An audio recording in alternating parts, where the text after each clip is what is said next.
pripraviť. Nejako si usporiadať život. Nechcem sa celý život iba trápiť ako rybár. No a vieš, bol by som rád, keby si na mňa bola časom hrdá. Salvador. Ale nie je to jednoduché. Na to, aby som mohol začať v hlavnom meste, potrebujem nejaké prostriedky. Ak chceš, môžem ti požičať nejaké peniaze. Nie, ani nápad. Ty si žena, to sa nepatrí. Ale prečo nie? Pozri, bola by to iba taká malá pôžička na začiatok. Okrem toho, do hlavného mesta by som išla s tebou. Naozaj? Jasné, že áno. V meste by sme mohli byť spolu a nemuseli by sme sa stále báť, že nás niekto odhalí. Som tvoja matka. Indiánska matka.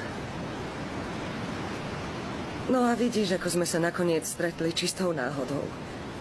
Pretože ty si sa nikdy neznížil k tomu, aby si ma šiel hľadať do mojej chatče. A ja mám svoju hrdosť. A nebudem si vynúcovať lásku vlastného syna. No ale... Môj otec... Môj otec... Áno, ja viem. Odtrhol ťa odo mňa. Vzal ťa ďaleko. A ty si poprel moju krv. Vyrastal si obklopený mocou a peniazmi para iba nesovcov. Nikdy som ti ani trochu nechýbala.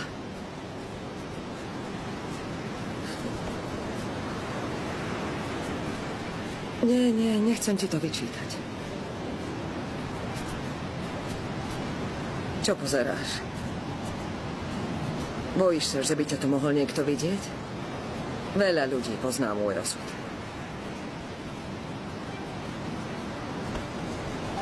Toto si neber. Urobili to čierne ruky starej indiánky. Je to odporné. Senora... Odíď. Ani ty mi nechýbaš. Mám ďalšieho syna. A ten ma ľúbi.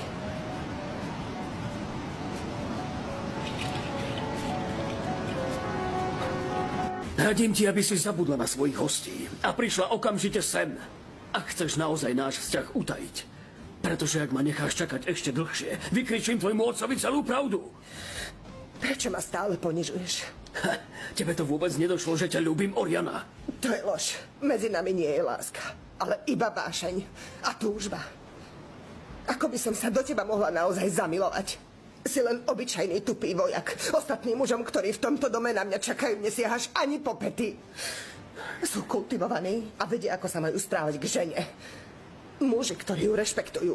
Muži, ktorí dajú žene v každej chvíli pocítiť, že si ju vážia. Ty nie. Skôr naopak. Keďže vieš, že si len úbohý diabol, chceš, aby som sa znížila na tvoju úroveň, správaš sa ku mne nechutne, lebo ma chceš ponížiť. Poznám ľudí zo svojej spoločenskej vrstvy. Medzi nimi sa cítim absolútne plnohodnotne. Ty...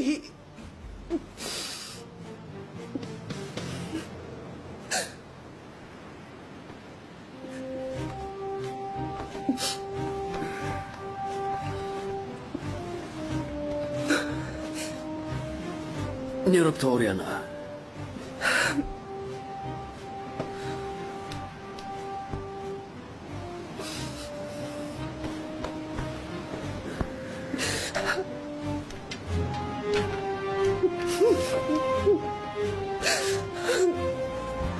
Nech sa páči.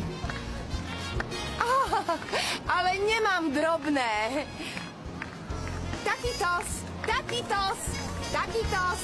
Ahoj, kandidát.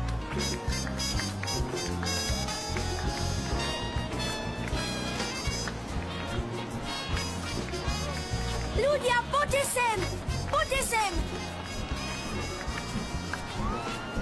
A teraz ma dobre počúvajte, niečo vám poviem. No čo je? Poďte! Čože? Že Viktor Manuel sa rozhodol nepredať dedinu. Nepredá našu dedinu.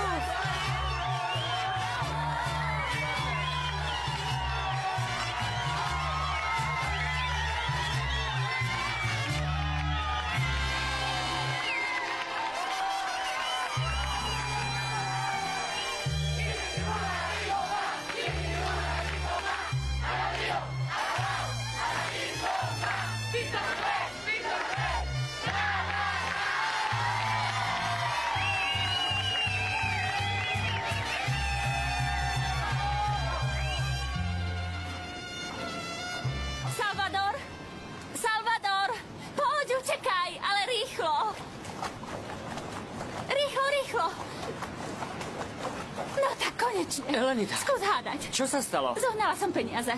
Čo? Áno, už mám peniaze. Poprosila som strýka Guillerma, niečo mi požičal brat Jorge a niečo som mala aj ja v banke. Nie je to veľmi veľa, ale je to dosť na to, aby sme si prenajali byt v hlavnom meste a aby sme mohli žiť spolu, kým si nenájdeme nejakú prácu. Takže kedy odídeme? Kedy spolu utečieme do hlavného mesta?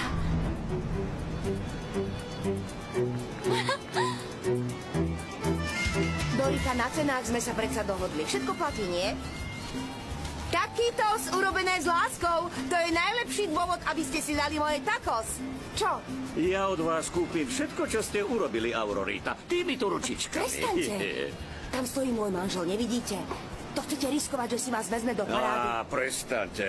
To by bola veľká škoda, keby sa jarmok mal skončiť nejakou hlúpou výtržnosťou. Už prichádza Antonio. Ide sem Antonio. No, dobre. Vy ma teda znovu odmietate. Áno, hej, hej. Antonio, ako sa máte? Výborne. A čo vy, bračo, dobre? Musím vám blahoželať, Antonio. Máte veľmi šikovnú a pracovitú ženu. Tak to máte pravdu. Aurora je náš veľký poklad, senior bračo. Kto ti to dal? Všetko v poriadku? Chceš tak takos? vidíš. Predávajú sa celkom dobre. Dáš si Ja takýto? si dám.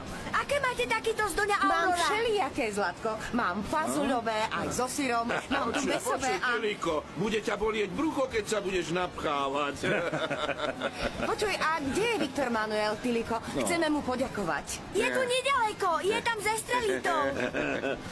Poviem vám, tá rúbe vysoko, nie? Vie, čo robí? Zrazu sa z nej stala veľká kamarátka vlastníka našej dediny. A čo je vám do toho? Bravčo, bračo. No tak, mochaňka, nechajte to tak. No tak, čo si prosíš? Daj si Tieto tieto. tortility sú ešte Chceš teplé. takos alebo vodu? A ja si prosím. Aha.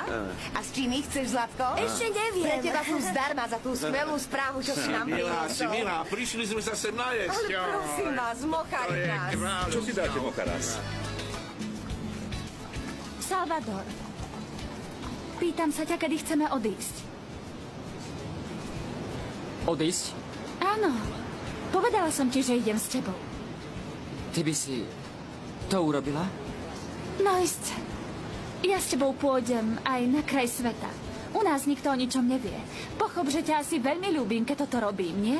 Pretože odísť s tebou len tak, dokonca odísť od vlastnej rodiny, ja neviem, bude to veľký škandál. Ale mne je to jedno, nezáleží mi na tom. Chcem byť po tvojom boku. Chcem ťa ľúbiť. A vo všetkom ti pomáhať. Ty nemôžeš ísť so mnou. Musím ísť sám.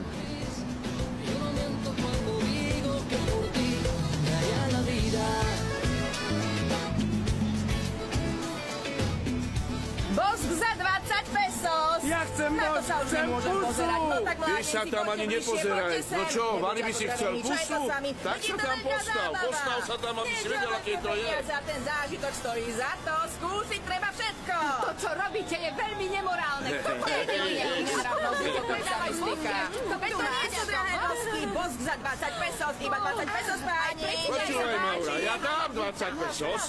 20 pesos.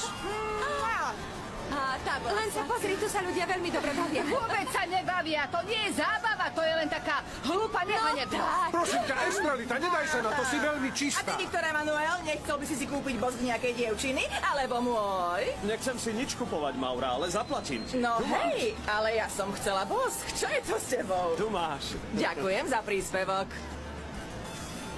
Nikdy by som neverila, že sa moje oči budú musieť pozerať na také hrozné nemravnosti. No Bosk povedzte. za 20 pesos, páni, nech sa páči. Niekto vyzradil naše tajomstvo. Čože? Viktor Manuel Galíndez už vie, že sa chceš stať majiteľom celej Playa Escondy. To hádam nie. Kto mu to povedal? Neviem. Ale už vie, že chceš dať dedinu zrovnať navždy so zemou. A preto sa rozhodol, že dedinu nepredá.